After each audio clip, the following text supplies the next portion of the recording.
नमस्कार जय जगन्नाथ। बर्तमान मु अच्छी आज आम गाँ माँ पाठशामुली मंदिर रे। तो मंदिर परिसर मुझे देखा वीडियो कर अभिप्राय भी जनाऊँ। चलते आगे प्रथम मंदिर परिसर देखा।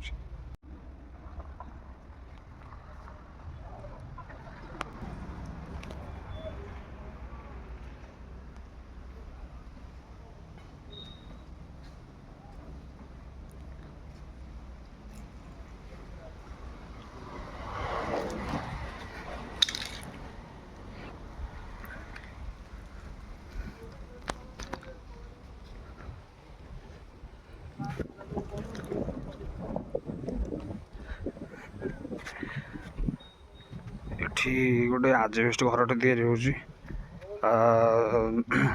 माँकर मकर मेला ये धूमधाम हुए। जो मैंने आम पाठशामुली आखपाख गाँव लोक मैंने भल भाव जानी थे कौपरी भाव में मकर मेला को उत्सव पालन कराए।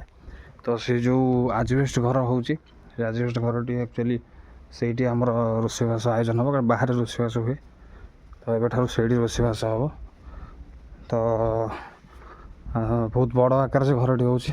अर्थ बाधक साजुची जो मैंने आखपाख पंचायत आमर वीडियो देखुं से अनुरोध आसतु नना को सहयोग हाथ बढ़ातु आपण मान सक्ष अनुसार जी जहाँ जी पाँच से सहयोग करूँ। आगे बाध्यबाधक ना कि अधिक क्या डिमांड होनी आपण मान सक्ष अनुसार जो मैंने भी वीडियो देखुं दयाकोरी से मैंने सहयोग हाथ बढ़ातु। से आज घरटा हवा निहाती दरकार कारण ये गोटे होगले कि गोटे रोषेबास भल मंद हेले से आजबेस्ट घर तले रोषेबास कारण से रोषेबास करने कौन ना ये स्पेस ना।